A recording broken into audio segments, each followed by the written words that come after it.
தருமபுரி தொகுதியில் போட்டியிடும் பாமக வேட்பாளர் சௌமியா அன்புமணிக்கு ஆதரவாக அவரது மகள்கள் வாக்கு சேகரித்தனர். சங்கமித்ரா மற்றும் சம்யுக்தா ஆகிய இருவரும் மாம்பழ சின்னத்திற்காக வாக்கு கேட்டனர். வீடு வீடாக சென்று துண்டு பிரசுரங்களையும் வழங்கினர்.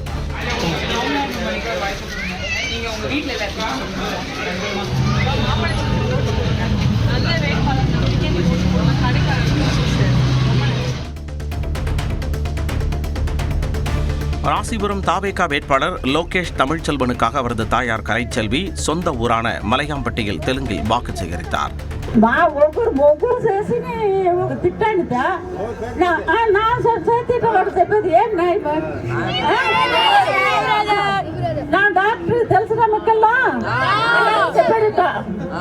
முன்னாள் சபாநாயகர் தனபாலின் மகனும் தாவேகா வேட்பாளருமான லோகேஷ் தமிழ்ச்செல்வனும் வாக்கு சேகரித்தார். காஞ்சிபுரம் அதிமுக வேட்பாளர் சோமசுந்தரத்திற்கு ஆதரவாக அவரது மனைவி தேனரசி கடைகடையாக சென்று வாக்கு சேகரித்தார். காஞ்சிபுரம் காந்தி சாலை தேரடி பகுதியில் உள்ள கடைகளுக்கு சென்று தனது கணவருக்காக இரட்டை இலை சின்னத்திற்கு வாக்களிக்குமாறு ஆதரவு திரட்டினார்.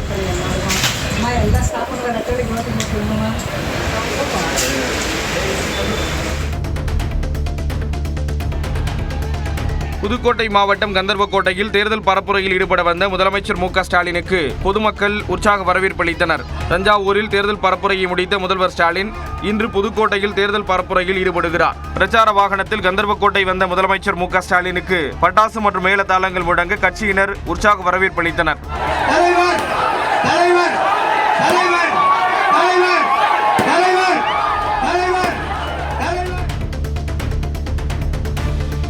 மயிலாப்பூர் சட்டமன்ற தொகுதியில் திமுக வேட்பாளர் வேலுவை ஆதரித்து துணை முதலமைச்சர் உதயநிதி ஸ்டாலின் பரப்புரை மேற்கொண்டார். அப்போது தமிழிசை சவுந்தரராஜன் அக்காவை 6வது முறையாக தோல்வியடைய செய்ய வேண்டும் என்றும் மீண்டும் அவரை ஆளுநராக்க பாடுபடுவோம் என்றும் தெரிவித்தார். நம்ம எடப்பாடி பழனிசாமியா கூப்பிடுறோம் 10 தோல்வி பழனிசாமின்னு, அது மாதிரி இந்த அக்கா 6 தோல்வி தமிழிசை அக்கா இருக்காங்க. புதுக்கோட்டை மாவட்டம் கட்டியாவயல் பகுதியில் தாவேகா தலைவர் விஜய்க்கு கிரெயின் மூலமாக பூக்கள் தூவப்பட்டு உற்சாக வரவேற்பு அளிக்கப்பட்டது. காரைக்குடி பயணத்தை முடித்துக்கொண்டு திருச்சி விமான நிலையத்திற்கு விஜய் செல்லும் வழியில் புதுக்கோட்டை தாவேகா வேட்பாளர் KM ஷெரீப் தலைமையில் இந்த வரவேற்பு அளிக்கப்பட்டது.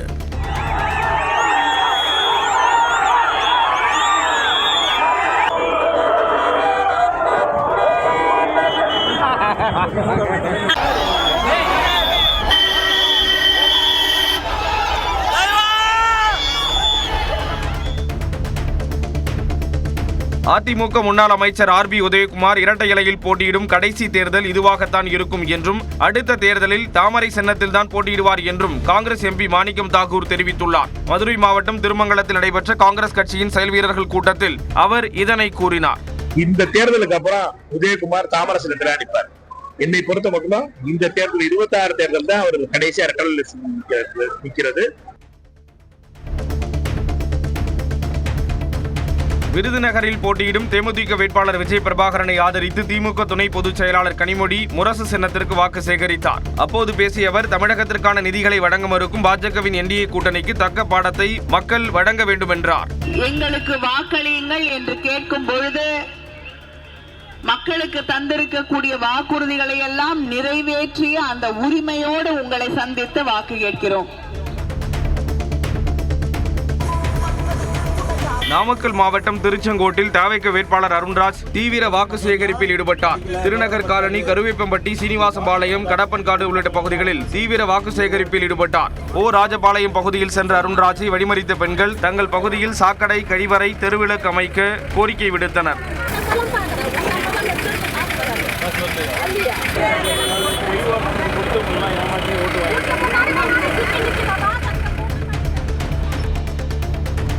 சென்னை அடுத்த தாம்பரத்தில் ராட்சத பொம்மை வேடமணிந்து அதிமுகவினர் வாக்கு சேகரிப்பில் ஈடுபட்டனர். சண்முகம் சாலையில் பட்டாசு மற்றும் மேளதாளம் முழங்க சென்ற அதிமுக வேட்பாளர் சிட்லப்பாக்கம் ராஜேந்திரனுக்கு பொதுமக்கள் உற்சாக வரவேற்பு அளித்தனர்.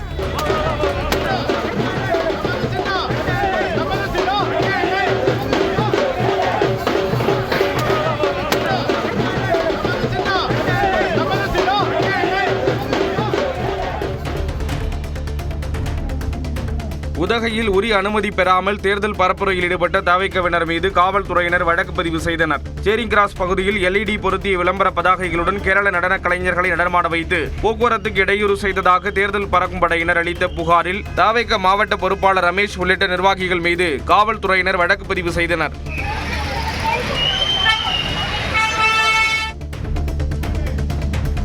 மதுரவாயில் தொகுதியில் பரப்புரை மேற்கொண்ட அதிமுக வேட்பாளர் பெஞ்சமினை எம்ஜிஆர் வேடமணிந்த 4 வயது சிறுவன் வரவேற்றது கவனம் பெற்றது.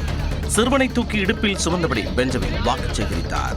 இந்த பகுதியை அதிமுக வலுவோடு பொலிவோடு நடத்தி வருகிற அண்ணன் கே.பி. நாயுடு அவர்களும் அதிமுக பொதுச் செயலாளர் எடப்பாடி பழனிசாமிக்கு பாடம் புகட்ட வேண்டும் என்ற நோக்கத்திலேயே இந்த தேர்தலில் புதிய தமிழகம் கட்சி தனித்து போட்டியிடுவதாக அக்கட்சியின் தலைவர் கிருஷ்ணசாமி தெரிவித்துள்ளார். நெல்லையில் செய்தியாளர்களை சந்தித்த அவர் இவ்வாறு கூறினார். புதிய தமிழகம் கட்சி இந்த மக்களுக்கு வந்து வெறும் அவருக்கு 31 தொகுதியில் போட்டிட்டு 33,000 தான் வாங்கிக்கிறாரு அப்படின்னு அவர் பேசிய அந்த பேச்சு இன்று தமிழ்நாடெங்கும் தேவேந்திரோட மக்கள் மத்தியில் மிகப்பெரிய கொந்தளிப்பை உருவாக்கியிருக்கிறது. அவருக்கு ஒரு பாடம் புகட்டியே தீர வேண்டும் என்று மக்கள் இன்னைக்கு தேவேந்திர மக்கள் எழுந்து நிற்கிறார்கள்.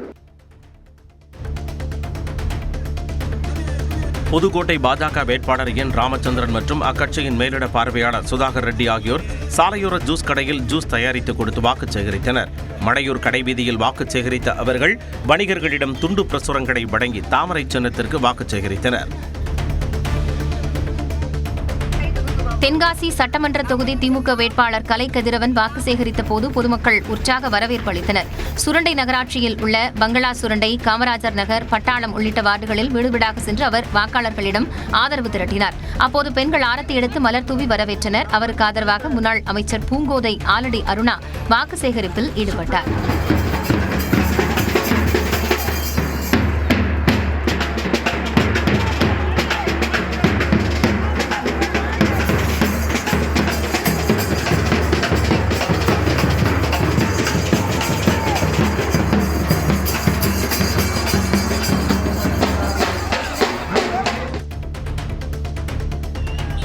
விருதுநகர் மாவட்டம் சாத்தூர் தொகுதியில் தமிழக பாஜக தலைவர் நயினார் நாகேந்திரன் மற்றும் தமிழ் மாநில காங்கிரஸ் தலைவர் ஜி.கே. வாசனுக்கு கடலை உருண்டை மாலை அணிவித்து வரவேற்பு அளிக்கப்பட்டது. அத்தொகுதியில் பாஜக சார்பில் போட்டியிடும் நயினார் நாகேந்திரனுக்கு முக்குராந்தல் பகுதியில் ஜி.கே. வாசன் வாக்கு சேகரித்தார்.